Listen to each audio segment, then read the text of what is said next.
So, welcome to this Quad Cortex clinic by Neural DSP. I'm Max, I'm the Director of Artist Relations at Neural DSP, and I'm joined today by Rabea Maassad, my wonderful friend and fantastic neural artist.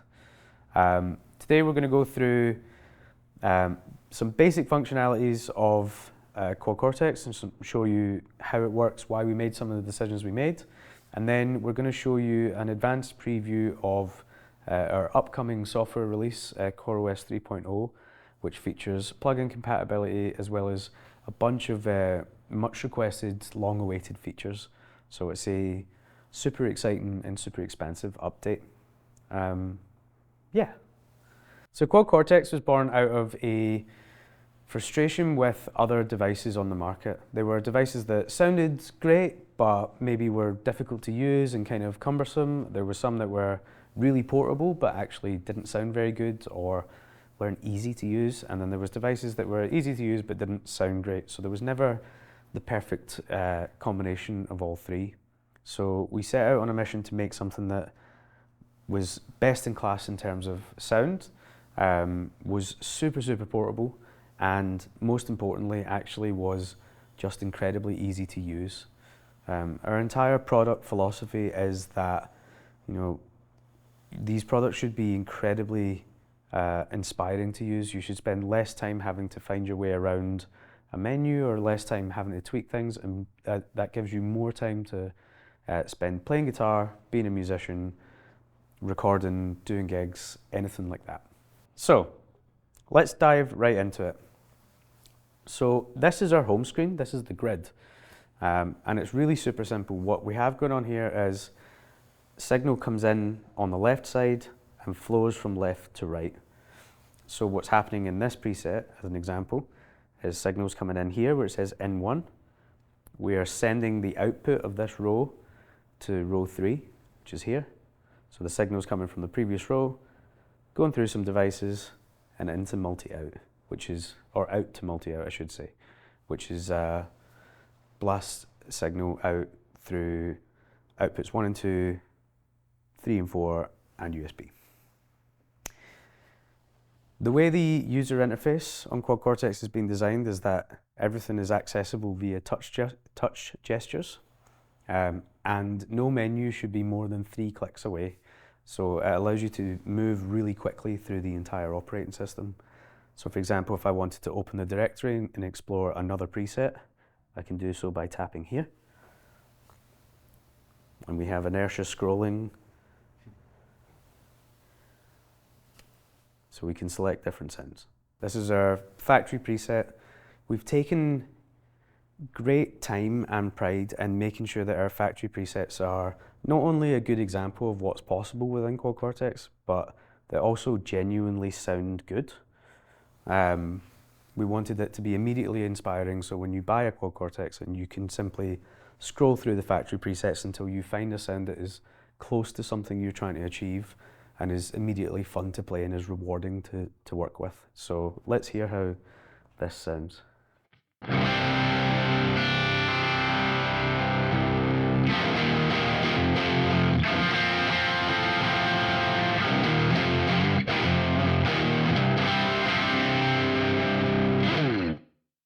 Nice.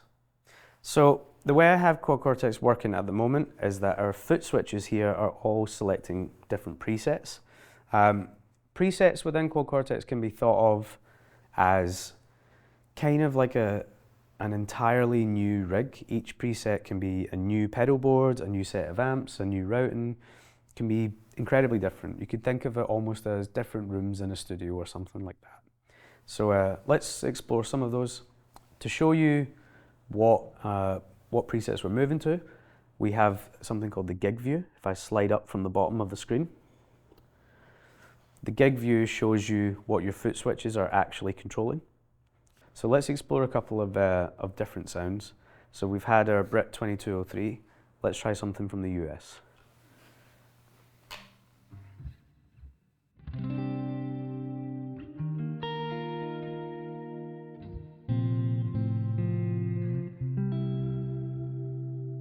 Now something from Japan.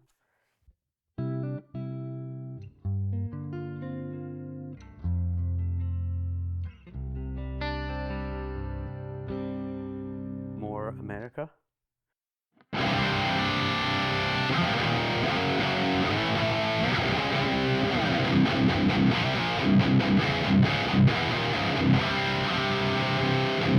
Why not finish up with something German?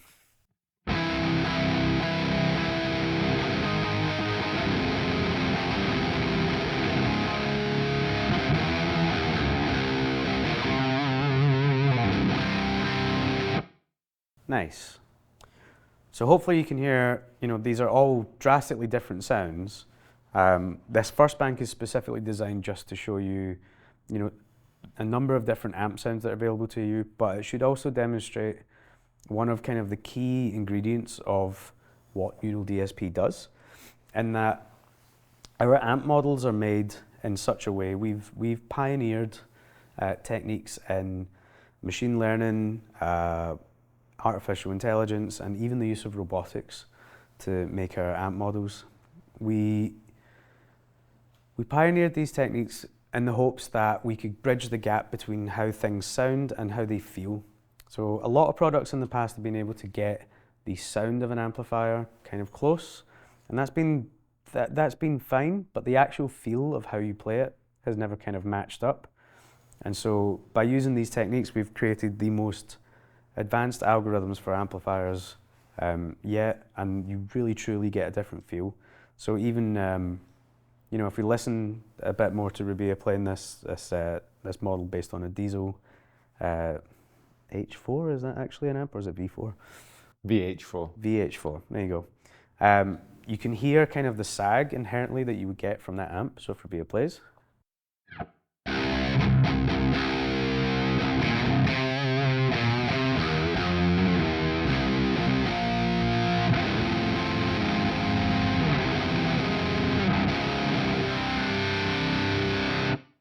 And if we go back to our EVH model, that's an amp that has a much faster attack, and you can really hear and feel that.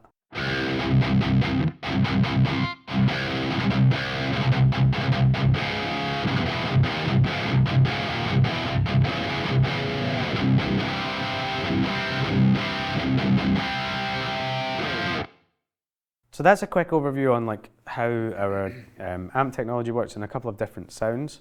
So I've been moving through these in preset mode, so each of these is controlling a preset. Because of the way that this is loading up every single new block every time we move, there is a slight inherent audio gap.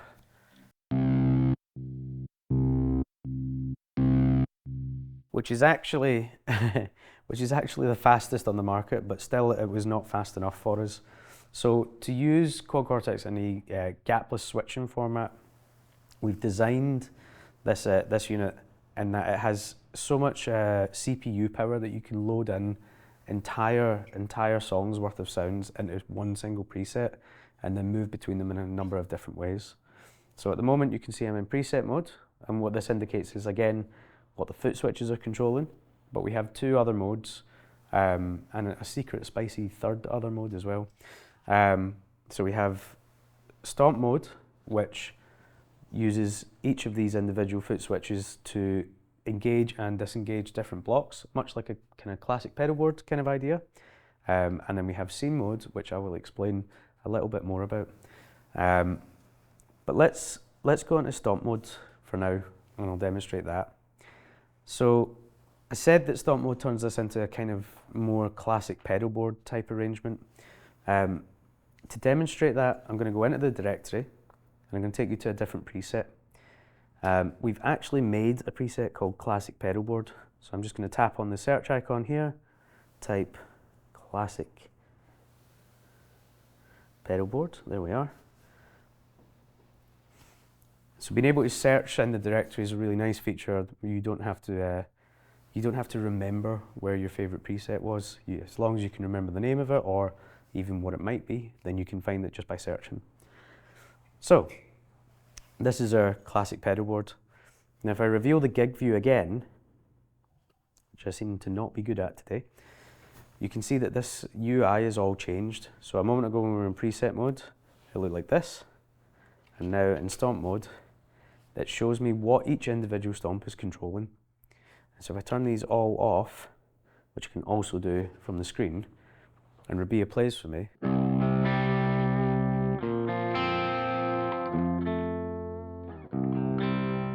Just engage things as we go.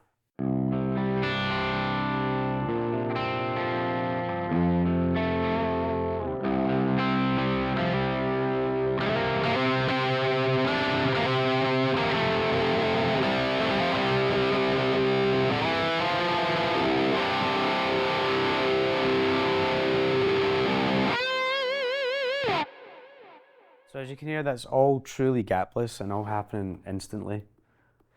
So that's great. So you can use this to change, you can go from a completely clean sound, throw in as many different overdrives as you like. You can even assign more than one block to a foot switch, and then you can use that foot switch as like a kind of A/B switch. So really pretty flexible, gives you a lot of tonal variation under just one preset. But we can take that a step further, and that's where I want to show you scene mode. So scene mode takes this same idea, this same concept of gapless switching and controlling things with the foot switches, and it applies it to every single parameter and every single block that's currently loaded into the preset. So there's a great preset that demonstrates this. Let me just go back into our directory here, search, and I believe it's called 1 amp. Does it all. So we made this preset to show how much flexibility you can have with just one amplifier and using scene mode. So I'll just go over to scene A here, and then I'll reveal the gig view again. And so you can see how much tonal variation we're doing by what's indicated here. So if Rabea plays for me, I'm just going to go through each of the scenes, and then we'll take a look at what's happening individually in some of the blocks.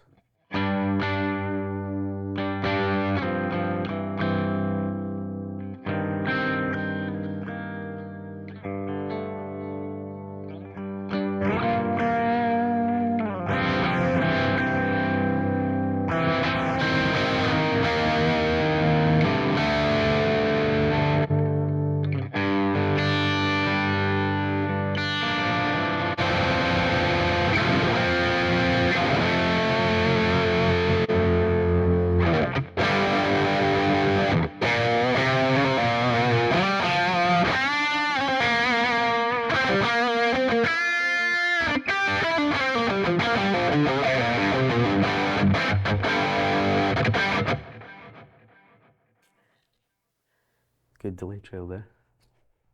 And so what's actually happening here is, if we go through,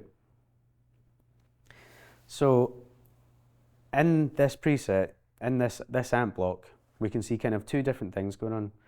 Our presence control and our output control are what the default state of an amplifier look like.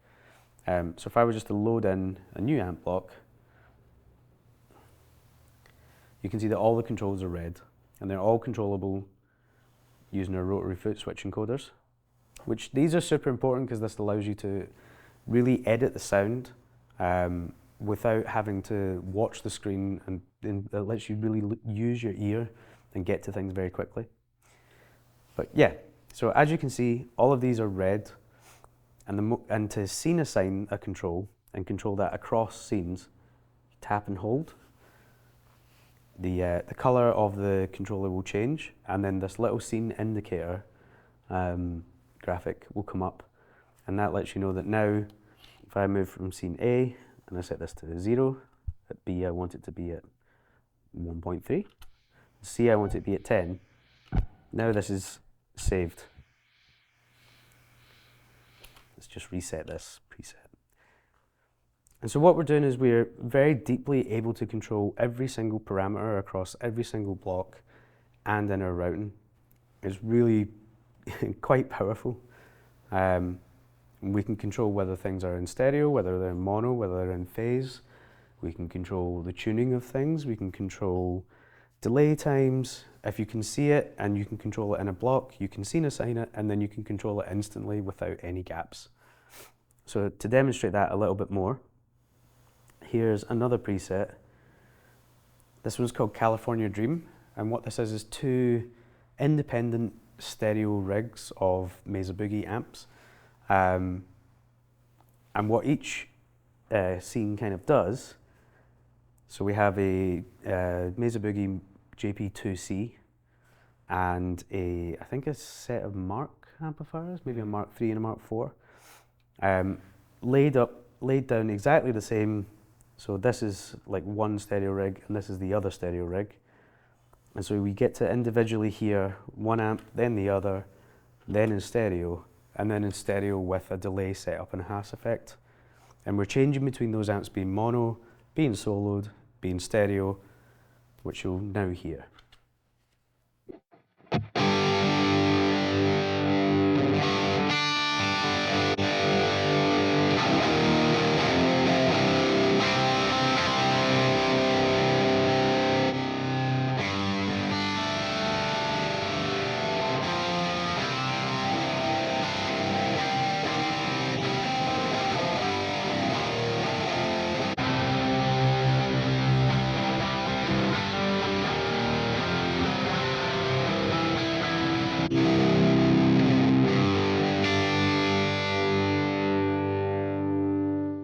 Achieving that is by scene assigning the controls in our mix block,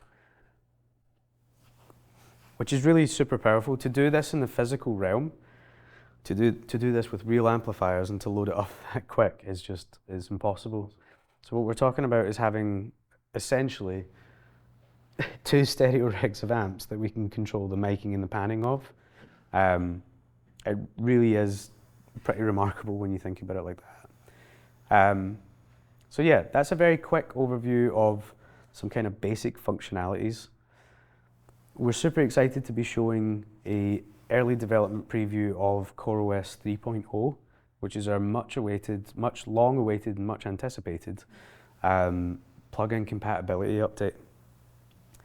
So if I go into our directory, if you're familiar with CorTEX, you'll notice that this looks slightly different and has been somewhat redesigned. And if I go here in this drop down where it says presets, there's this interesting one called plugin presets, which I think actually might be really interesting. So in this plugin preset section, you can see that we have 2 plugins loaded onto CorTEX. With the launch of CorOS 3.0, we're launching with Archetype Gojira and Archetype Pliny X, but we're adding more plugins as time goes on. And very, very quickly. So we're excited about this. So if I tap on Archetype Pliny X, you can see that we have all the presets that come loaded with Archetype Pliny. So for example, if I go on something from the man himself and say we go onto this Electric Sunrise lead,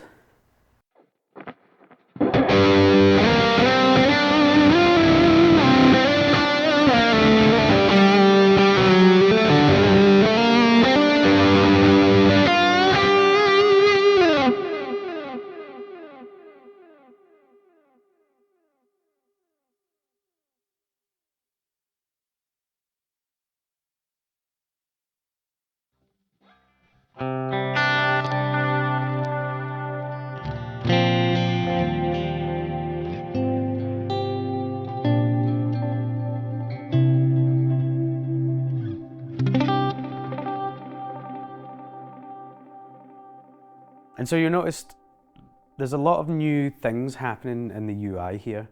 But I think before we dive into those, we should maybe talk about the UI and why it is the way it is. And when I say UI, I mean user interface and how the screen looks. If you're familiar with our plugins, then you'll be familiar with their design. They're very beautiful, skeuomorphic type design, looks like an amp, looks like pedals, very graphically pretty and super nice. There was a decision to be made on whether we port that experience to CorTEX or whether we continue with this signal flow in the way that it is. And given that Quad Cortex is a professional device made really with playing live in mind, there was only one answer to that that made a lot of sense. If we were to import our skeuomorphic designs from our plugins, the controls that you would see would be very, very small, hard to read, and would be not so great in a live environment. It also would limit the user to a fixed signal path, which really defeats the purpose of having a device like this. So when you load plugins onto Quad Cortex, you now have access to all the individual constituent parts, which you can mix and match as you see fit. You can freely create tones you couldn't possibly do in our plugins. It really opens up that entire experience. So there's a couple of new interesting things to kind of indicate what we're doing here. The first thing, obviously, that you'll notice is blocks that are highlighted and have this little plugin compatibility indicator above and tell us which plugin these are from. So this is a compressor from Pliny, a delay from Pliny, and an amp from Archetype Pliny. But there's also some other extra features that we had to implement to be able to bring plugins truly into Quad Cortex. You'll notice this, this little indicator here means that this is being sidechained from, and if I go down here to our plugin blend, we're actually sidechaining from the beginning here. So this has allowed us to introduce things like sidechaining noise gates, sidechain compression, sidechaining to envelope filters. Previously things that weren't available to, I guess, guitarists and musicians using this kind of product. So we're excited to show some use cases of that and see what people do with it. So yeah, hopefully this is exciting. This is a couple of just factory presets from the plugins. I think what's more exciting about this this update though is the flexibility that allows users to mix and match and create stuff using, you know, factory devices from Quad Cortex as well as plugin devices from their favorite plugins. And so a good way for us to demonstrate that is Rabea and I are just going to build a gig-ready preset here using multiple different devices from across a couple of different plugins. Yeah. Before I do that, however, we've only looked at presets from Archetype Pliny. There is another plugin on this, the heaviest plugin in the universe. It would be unfair of me not to show some of that. So, if I go back to our plugin selection, go to Archetype Gojira, tones from the man himself. 7? I think it was.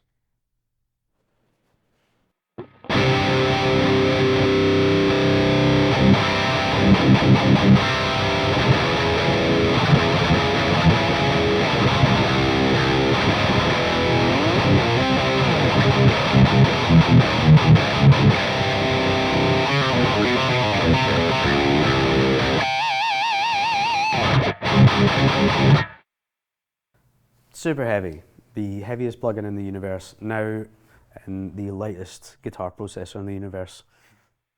Super fun. Anyway, let's create something new, hopefully something interesting and fun. To do so, I'm going to tap the 3 dots above, hit Create New. And this takes us to the first open location in our first in our directory. And it presents us with this blank, empty grid, the beginning of a rags to riches story of tone, I think I once said, and caught Rabea off guard. It's a good one though. We try and have fun on these. So, what we're going to do is something that you might have seen us do before. This is we've taken this kind of format, and we're going to include as many new devices as we can. So we're going to create a gig-ready preset, and so for Rabea to play any kind of show, there's a couple of basic sounds we have to cover. There's a kind of lush, clean tone, a crunch kind of lead tone. Yeah. Yeah. A heavy rhythm tone. Yeah. In stereo. In stereo. In stereo. And then a kind of Guitar Hero lead tone. Yes. Nice. So I'm going to move through this pretty quickly, but we'll create this using scenes all within one preset. So let's begin. To add a block, we simply tap on an empty location on the grid. And we're presented with our factory blocks as before, but there's this new one up the top that says plugins. And within that, we have devices from Archetype Gojira or Archetype Pliny X. I think for this, let's choose an amplifier from Archetype Pliny. And as you can see, within their plugin devices, all of the individual constituent parts of each plugin are available, so they can be used freely and independently. You don't have to take the entire plugin in to use one sound. So let's take the clean amp from Pliny's plugin. I don't think any amp would be complete without a cab. No. And we have our favourites from the factory selection. So let's see, 412 Brett Alnico Cream.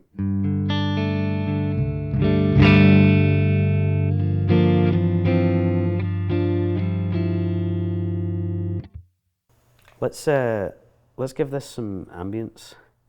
Let's choose a reverb. I know I said ambience, but actually what I want is a lush plate. Using our rotary encoders, we can dial this back a little.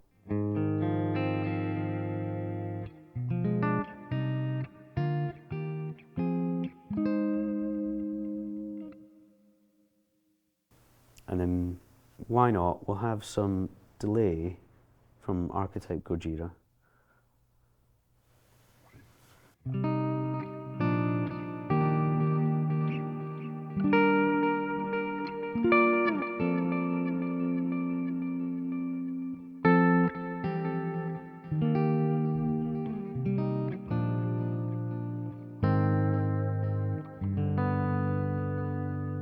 And as this is a lush clean tone, let's add in a little bit of compression.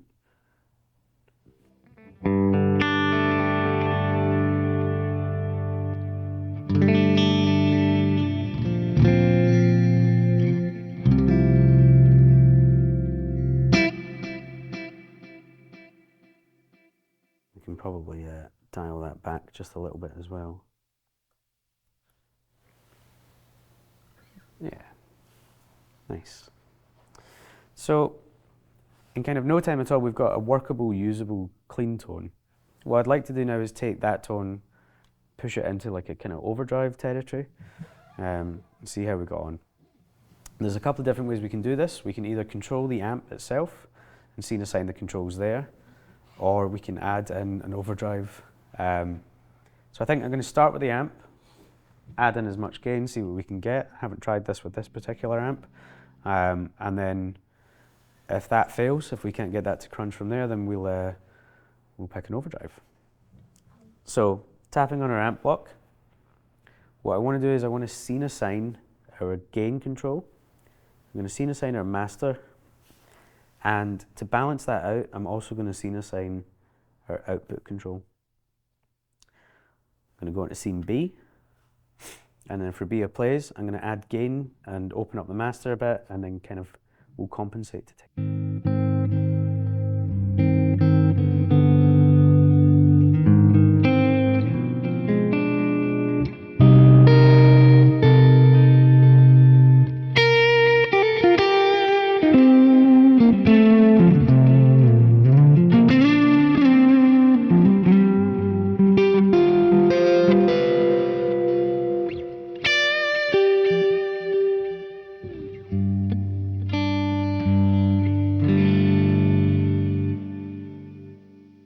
So, not bad, definitely more open, definitely kind of distorting more where we'd like it to.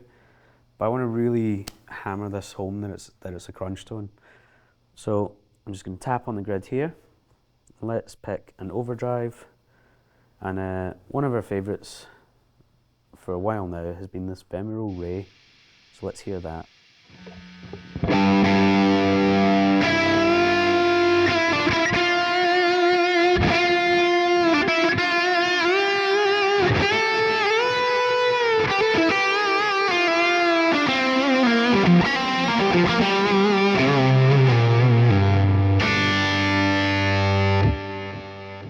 So that's definitely set as quite definitely in the crunch realm. As we can hear, there's a bit of hiss from this, so I'm just going to tap and hold on our input and engage our gate. Much better.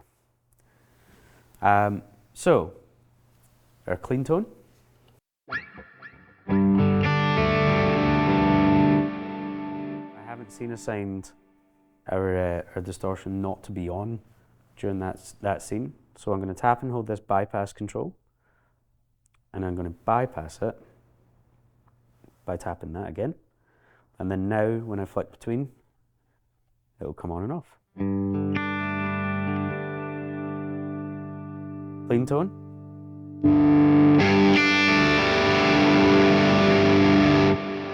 You'll notice there's quite a level jump there, but that's not an issue, as we can also scene assign our lane output controls, and we can take the volume here, scene assign this, and then we can seamlessly move between scene A and scene B and balance the levels a little bit. So I'm just going to pull that back by this much.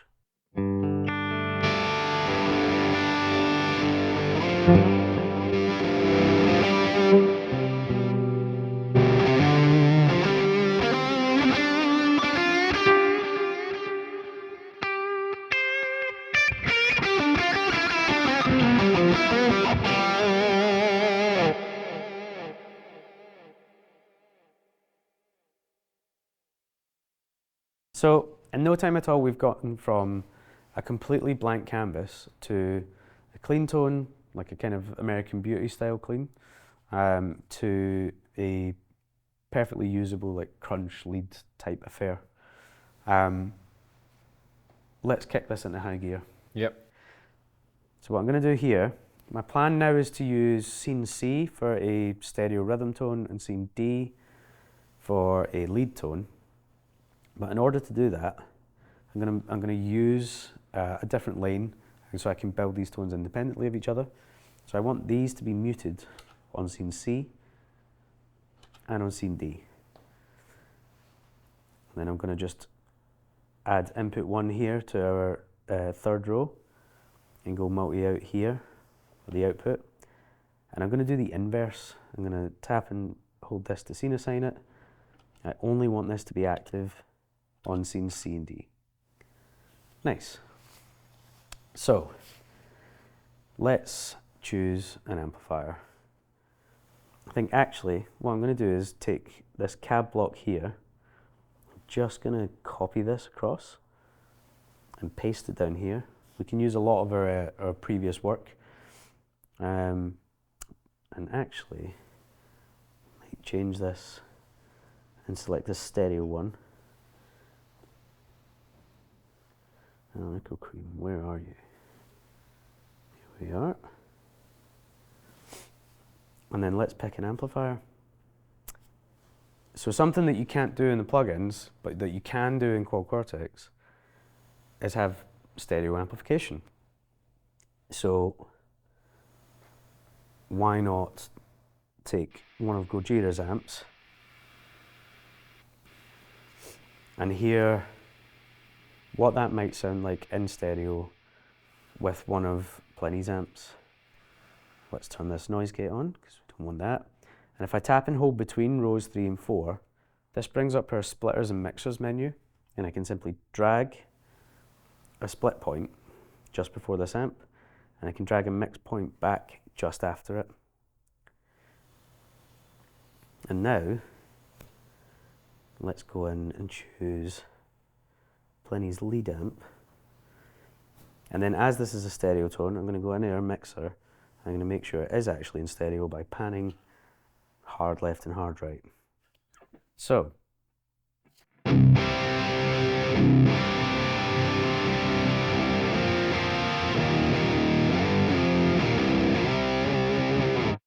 stereo plugins.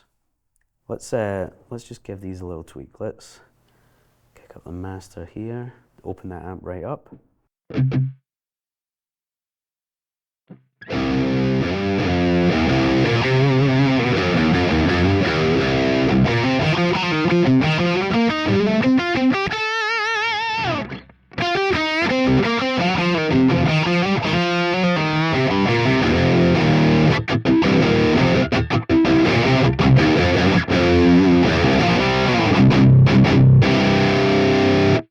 that kind of off axis, so you need to tell me when these are kind of like balanced. So am I. Oh, well, we'll just have to work together. Yeah. Or we can go to our output block and check. I'm just gonna, yeah, I mean, that looks pretty dead on. I'm just gonna take the volume down there because it's pretty spicy.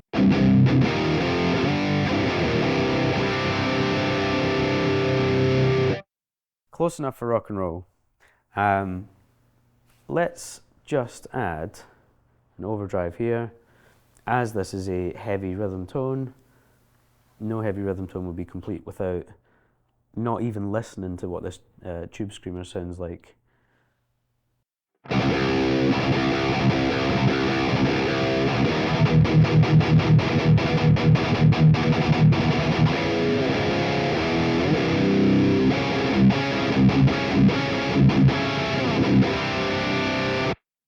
Nice. So actually, that's pretty good. There's a tiny little bit of noise, which I'd like to address by placing a gate between the amps and the cab. And this lets us use a new feature of CorOS 3.0, in that we can sidechain our gate to our input, and it lets us place it in better position, but have it only be affected by the input signal of a guitar.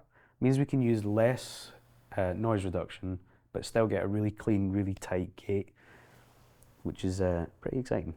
So if I go utility, you can see that we have the adaptive gate with SC for sidechain. So if I add this, you see we now have a new source drop-down menu, and I can select input 1. And I've now sidechained this gate to this input. So let's hear how that sounds.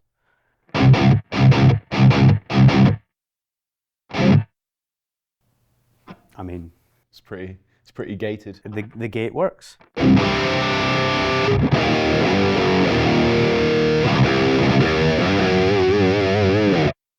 Pretty good. So to recap where we've been, our American clean tone, Captain Crunch,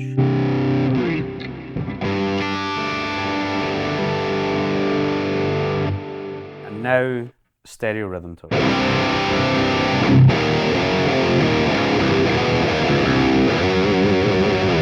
All using devices from across 2 different plugins. Let's go to the final step of this. Let's turn this into a lead tone, introduce some ambience, and then I think we can wrap this one up. So, in terms of ambience, if we're going for a Guitar Hero style lead, then one of our friends is a Guitar Hero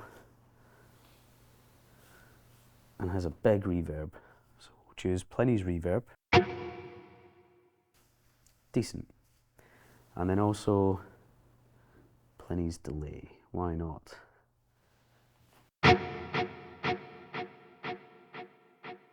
Bit much, but fun. Well, maybe we can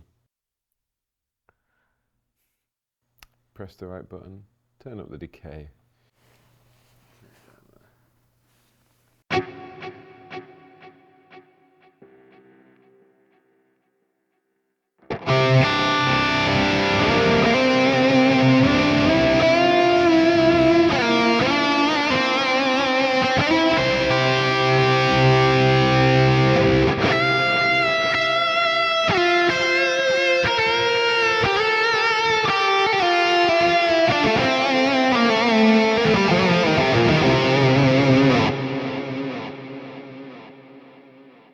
Pretty leady.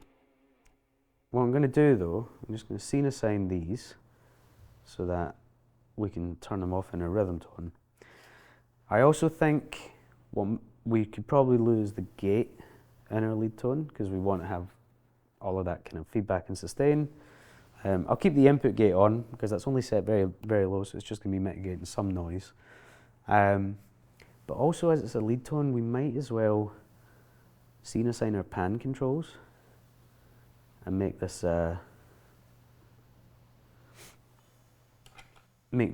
mono.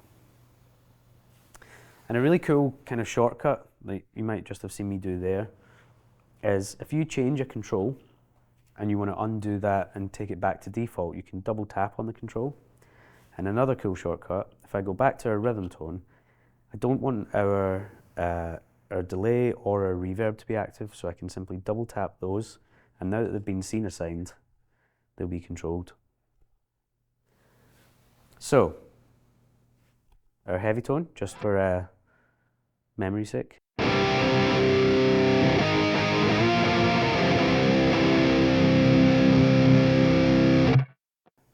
And that's been panned. And then if we go to our lead tone,